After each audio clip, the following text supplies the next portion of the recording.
Hello and welcome back. As you can see from that bit of opening footage there, I've got a B12 out on the railway this week. This is an unboxed one I've had. Well, I think we've seen it on the railway before. I've got the same group of wagons as last week. Let's see if we can follow those around, just losing sight of them there. Under the elevated section, we'll follow that through the station.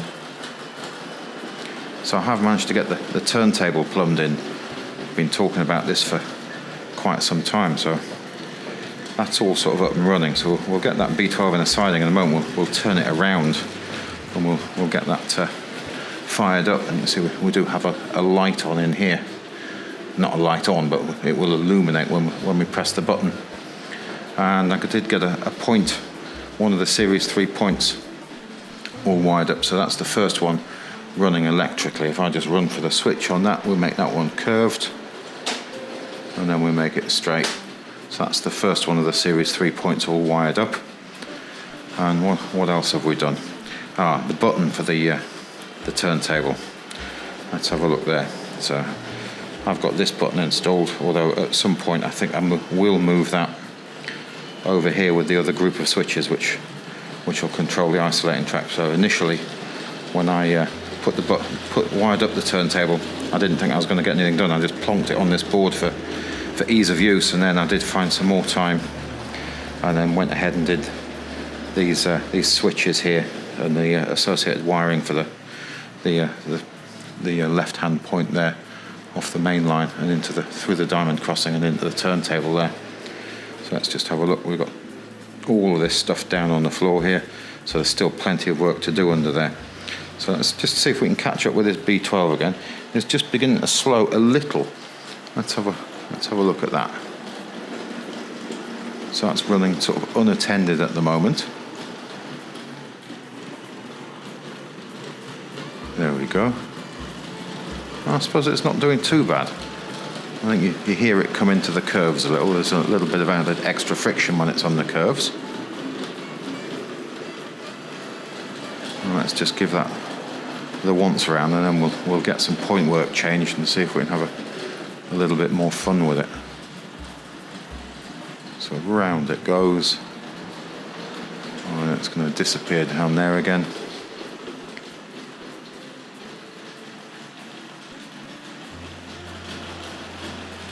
Coming through there quite nicely. I think we were just about to have a look at the switch, the original switch from the turntable. I've sort of lost track of what was going on there, but I think we'll just have a quick look at that. Let's just let that come back into the tunnel, and that'll bring me nicely back to this switch which is lying on the railway here.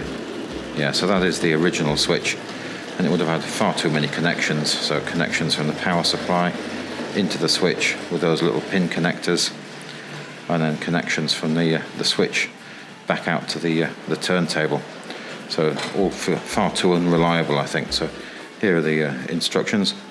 I'll put these at the end so you can sort of read over them if you want to, but let's just have a swift look at the diagram while we're here. So here is the wiring diagram. So that all looks rather straightforward, doesn't it? And it is fused.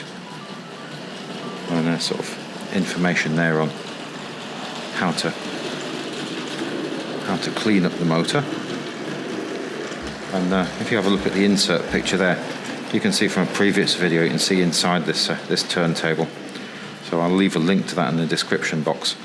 So rather than duplicating what I've already photographed, so you can sort of look back and see the insides of that. Colour balance is sort of all over the place there, isn't it? We'll just have a quick look over the back cover there.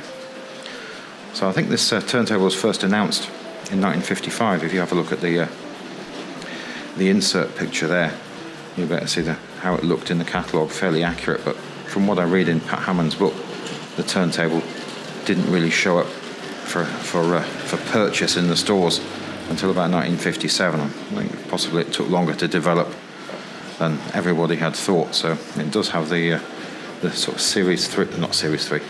standard track inlets. So that's obviously designed when standard track was a thing, but it works quite nicely here. And I've got this isolated on both sides of the turntable, so I can come in from either inside or outside line. I think we're going to take some control now over the B12, and we'll get that around onto the inside line. Here she comes.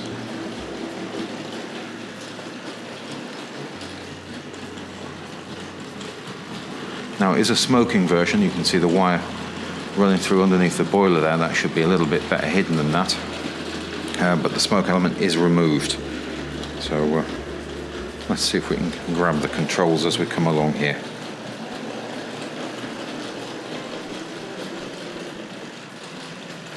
So I'm just going to bring this to a stop before the point's just round behind the elevated section here.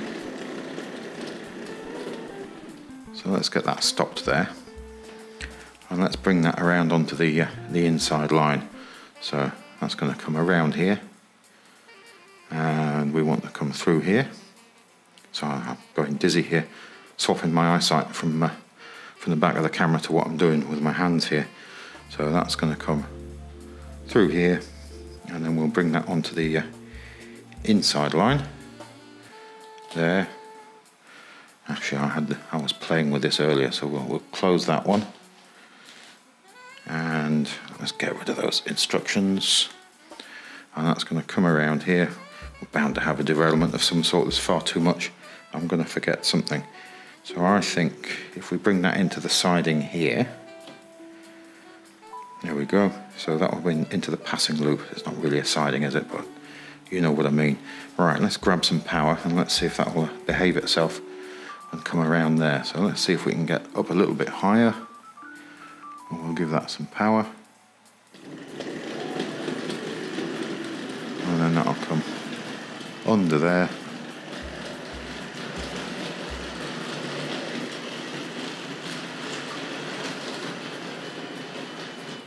And let's give that a stop there, and we'll just close up points behind us, because I am definitely going to lose track, I think.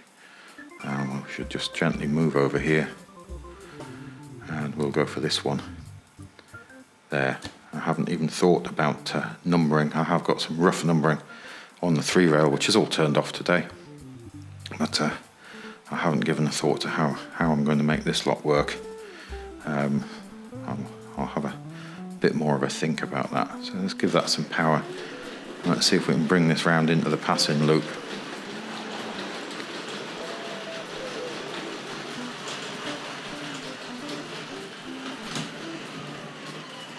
You hear the emergency vehicle in the background there. Actually a bit further along, there we go. Now I've got the uncoupler here somewhere. Let's just pop that down there. Sorry, I'm fiddling with where to put this at the moment. I think we'll just put it there. Grab the uncoupler, and let's see if we can separate this lot. So if I put that in there, actually we should take the tension out of this. There we go. So the uncoupler is probably nearly heavy enough to pull this wagon up off the rails. It's got a plastic chassis, that one, and it's a bit light. Let's roll that forward and see if we can separate that lot. There we go. So we'll bring this around, and I'm going to stop this before these points over here.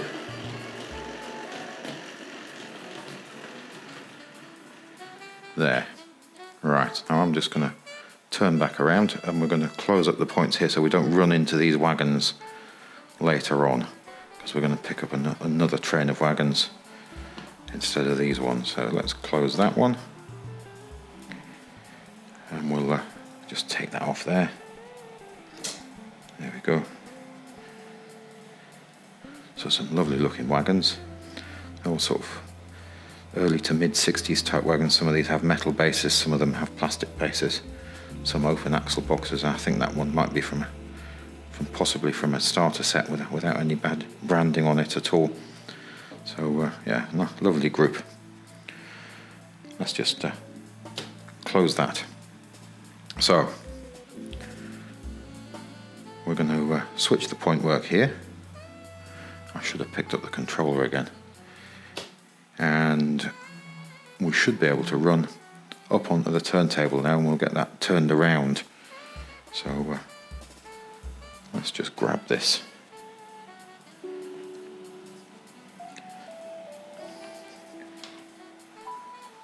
There we go.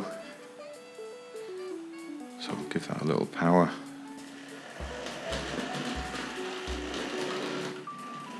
Doesn't like that point very much. There's always something going to let it down. So if we keep an eye on the turntable, I'll press the button behind me.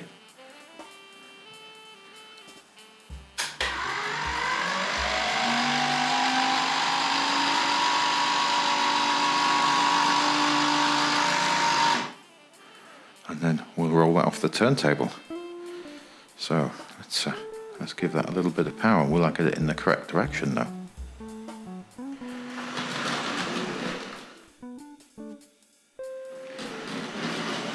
Sorry about that. I suddenly tripped over myself on the floor there and thought we'd better start again. It was all rather comical. So never mind. Right. So we've got that through there. Now, well, you just heard me kick another box while I was trying to turn around there, so I really am going to have to get tidied up if we look what we're dealing with down here. So we've got, I haven't got the normal space to move around in, so I'm just getting dreadfully tied up, and it's a trip hazards wherever you look, really. So yeah, we've definitely got to sort this out at some point. Never mind. Let's get this locomotive back through here, and we're going to pick up this other group of surprisingly similar wagons to the ones we've just left on the other side. There we go. So we've got a BP tanker there. We've got a coal wagon there with a coal load, I think that's called. So I'll put the numbers underneath. We've got a cattle wagon. We've got the trying container wagon, I think we call that. So with the pedigree prams on the side. And then we've got a flat wagon with a couple of cable drums, and I think that's the BR. I get the words out here. Brake van, the sort of long-running model there. So I think most of those have open axle boxes, do they? Yeah. Just the Triang Toys pedigree prams and the BP tank wagon there. They have the closed axle boxes. Let's have a quick glance at these other ones on the other side. I know we're all getting tied up here. It was going to go a lot quicker than this, but never mind. So we've got the sort of Western brake van on the end there. And we've got the flat wagon with a car load. And we've got very similar to the Triang container one there, but no branding on the side. And then a cattle wagon there in a relatively interesting sort of shade of brown. Let's just move that back, otherwise I'm going to bump into the controller if I go that way around. And then we've got an open wagon with a barrel load there, and then we've got that bright yellow Shell lubricating oil wagon there, all lovely. So I think this one has closed axle boxes, and which one do we? I think we've got another one with closed axle boxes and pinpoints there. So yeah, two sort of similar trains. Anyway, enough whittering on about that. So the B12 is R.150, and for the life of me, I can't remember what year this came along. I'll have a look at my notes when we come around about. I know it's a relatively long-running model. Went sort of up into the. That was a bit more of a jump backwards than I was anticipating. Let's try that again. That's better. It doesn't like going over points backwards. I have noticed when I was playing with it earlier that we do get some derailments going backwards over the point work. I think we might have had a dodgy joint here on the track here, that one there. So anyway, so let's bring this out onto the main line now. Actually, let's just get the info on this model while I'm here. So B12 came along 1963 to 69 in black, and there was a green one in LNER colours, which I've got one. We'll have a glance at it a little bit later on. R.866 from 70 to 74-ish. I think there were later ones in the Hornby Railways period. But anyway, we're just playing with these Triang Railways or Triang Hornby ones today. Let's give that a little bit of power now. And we'll get that to run around the railway.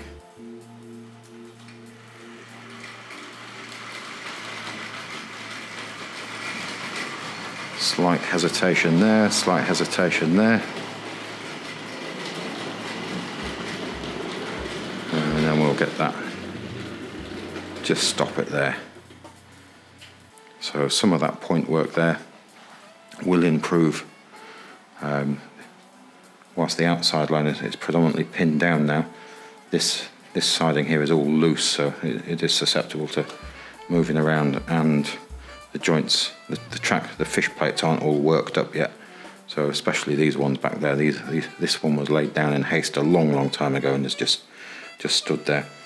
But I think I can probably improve the continuity in this one as time goes on. Or is it that one? It was that one where we had quite a big stutter on it, wasn't it? So there's always something else to fiddle with. Right, let's see if we can get this changed around and we can get this to run it back round to the outside line. So where it is there is pretty good, so we'll let it run through loads of points, I think.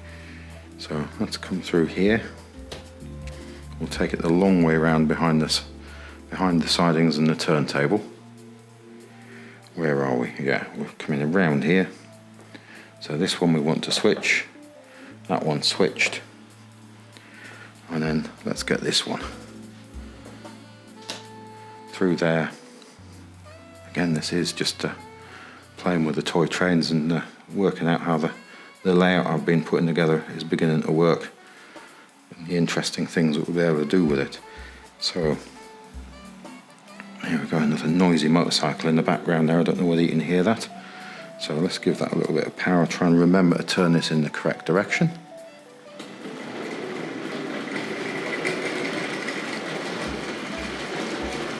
Let's see if we can get a bit closer.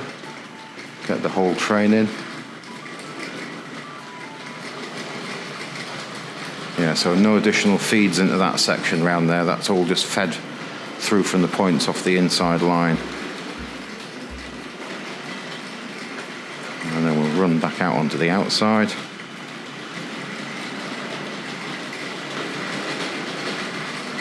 So we lose sight of it over there.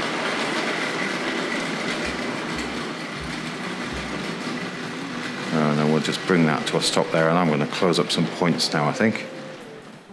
There we go, so we'll give that a bit of a run round. So, excuse me while I just run back around here. I'll just close the main set so we don't get tripped up later on, perhaps. So definitely that one. And I think that one, I'll just do everything I did before, I think. And this one, again, I'm nearly walking into stuff on the floor. So, yeah, around there, and that one. There we go. So hopefully it's not going to collide with the tunnel. The nose swing on this model is huge. It really does leap out across the rails when it comes into the curve. Let's give that a little bit of power.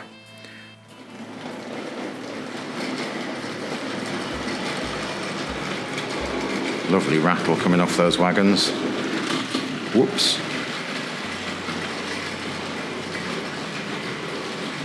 I think the main rattle's coming from that brake van at the back. It seems to me it sounds where it's coming from.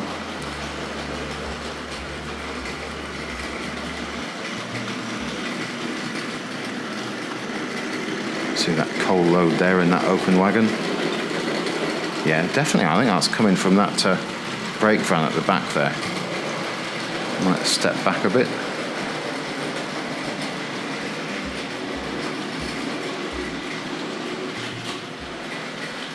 Yeah, I don't know why we're getting a hesitation on there. I've had this point running really quite nicely recently. Let's have a look at that.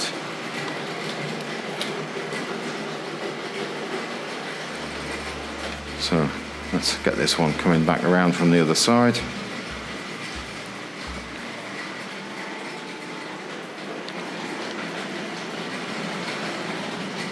It wasn't hesitating there earlier on when it was running the other direction, was it?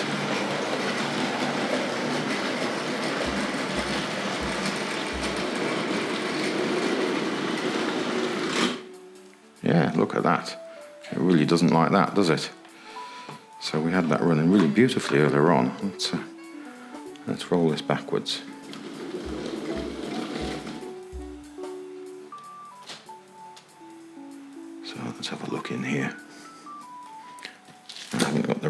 to fiddle with this. I wonder whether we've got a bit of movement in there. I'm going to have to fiddle with that clip in there, I think, to improve that. So we'll try and get that sorted out by next time. Let's see if we can get back across there now. Of course, stopping on that point's not a great place either, is it? Let's see what we can do there.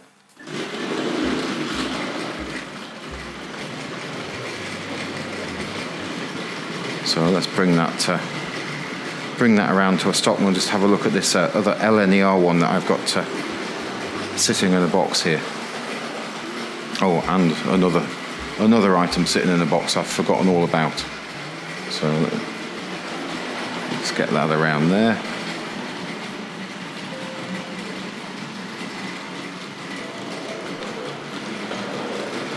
Actually, I just want to try something. I'm just going to come back across these points.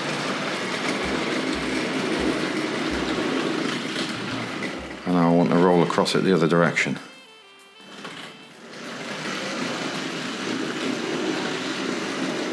Not so much of a hesitation the other direction, I don't think.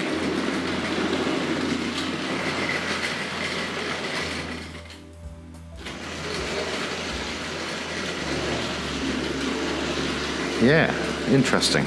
Maybe it's the way the locomotive's sitting on the rails.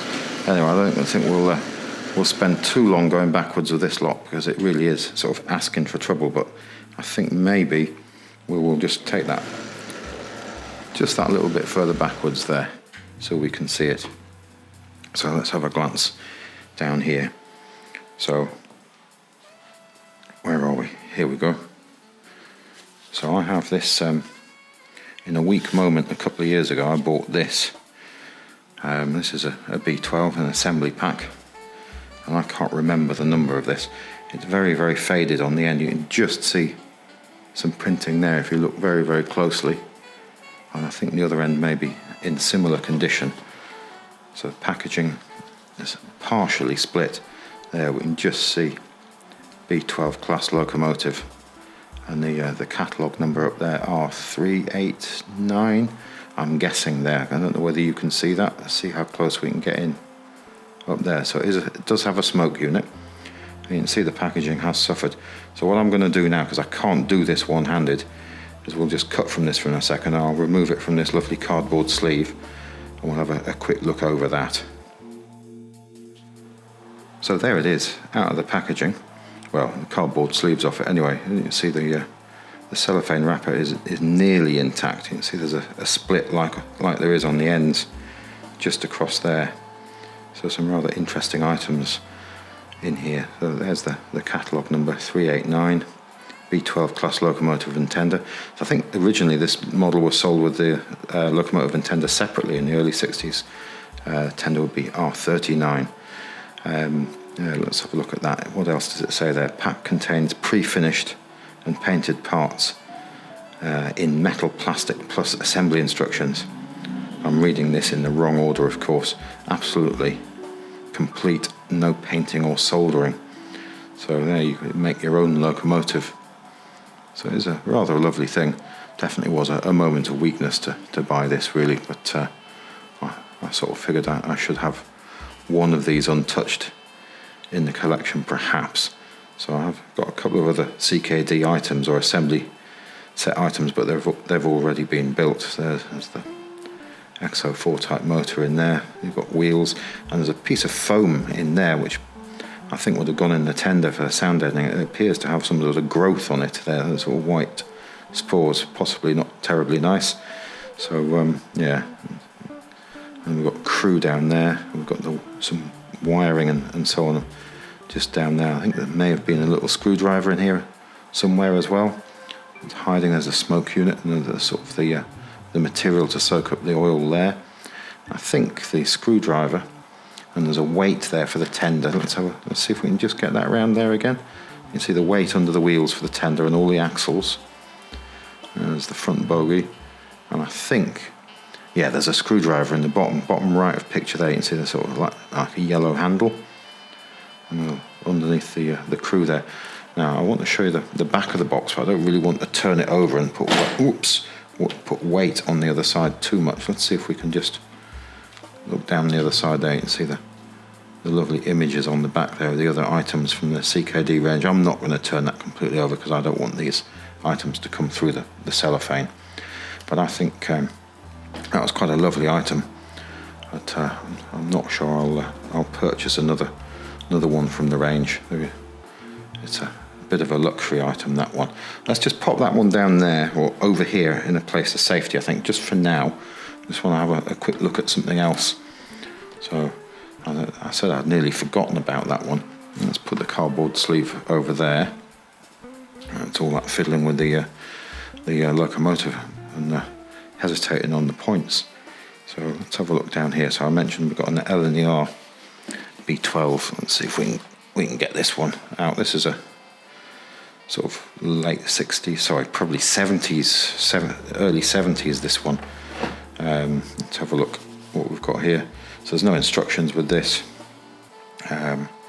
R866 AS. So when I look this up in the Pat Hammond's book, it says 866 NS. B12 460 locomotive LNER livery. Let's see if we can shake this one out. So I think this one should slide out of the packaging now. Excuse me while I grab hold of the other end of the box here. Let's see. There we go. And we'll put that very smart cardboard sleeve over there. I think that was such a lovely way of packaging these things. Well, there we've got early 70s B12 in that beautiful livery. And this one has the plated wheels, look. So it is a bit of a smoother runner. Makes a completely different sound to the other model. Of course, it does have the chuff chuff sound. I'm not sure I can pinch this one out of the box one-handed, but I think what we'll do is I'll just switch the camera off for a moment, and we'll get that out of the box and on the rails, and we'll get it set up with a couple of these. So let's just spin round, and we've got these again early 70s, and they're in Hornby Railways branded boxes. A couple of these teak coaches to go with it. I think that'll look rather smart. So I haven't tried these on the rails yet, so we'll see how it goes. And there she is, running with those teak coaches. You can definitely hear the chuff chuff sound in the tender. Such a wonderful invention. So let's just watch that go under there. So simple, but I suppose that could become really, really annoying in the long term, couldn't it? So I think many of those units were removed. So I don't know whether you noticed when we looked at the locomotive in the box, I'd forgotten to mention it's got its smoke unit removed. So not just the smoking element, but the whole synchro smoke unit was not present in this model when it came to me, which perhaps reflected its price, I suppose. So it was quite an advantageous price.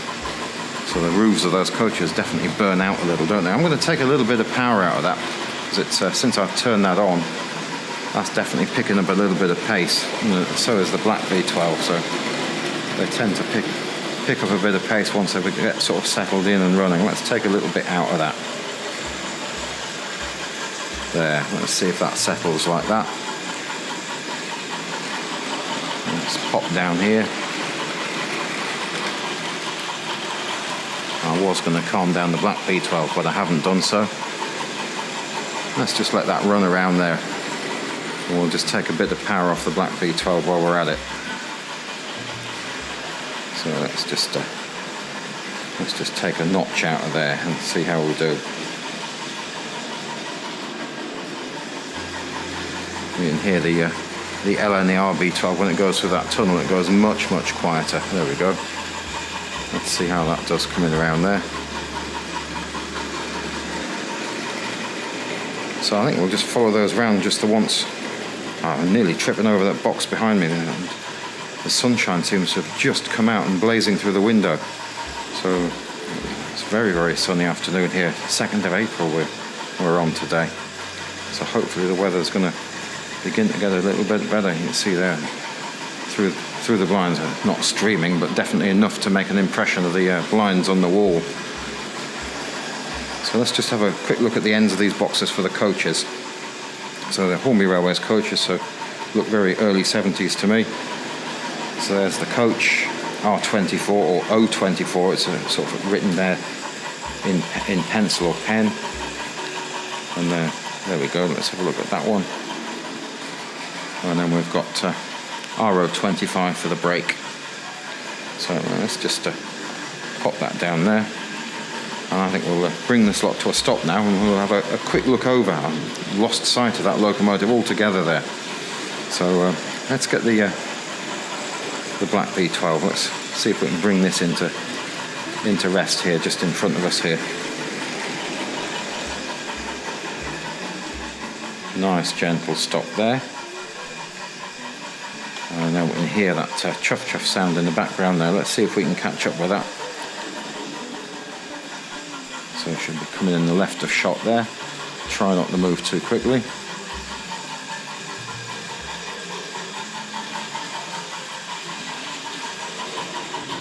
Imagine this going round and round your living room on Christmas Day. Let's just take some power out of there now and gently bring this to a stop. And it has much more of a rasp. There we go. Let's see if we can take advantage of this uncoupling rail here and uncouple. Let's see if we can back this up successfully and just uncouple that, so we can just have a quick look over the models.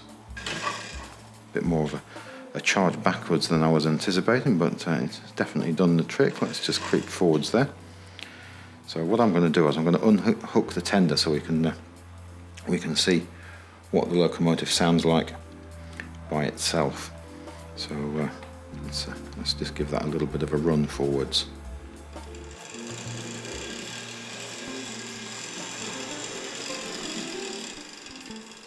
It's definitely got a bit of a rasp about it, hasn't it? So let's just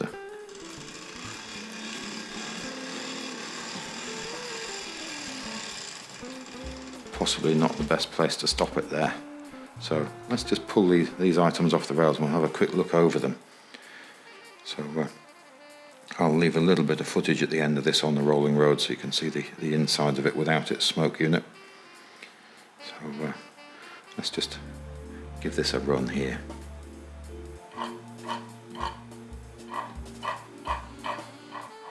Such a simple device. So I have made some of those boxes, sort of sound boxes, replacement ones, to put in a couple of locomotives, but where they were missing, I just realised I'm zoomed in quite a long way with the camera at the moment. We'll just have a swift look over that, I think. So I think the wheels, the centres are painted green. Let's see if we can get a little bit better view of that there. And when you get tight in there,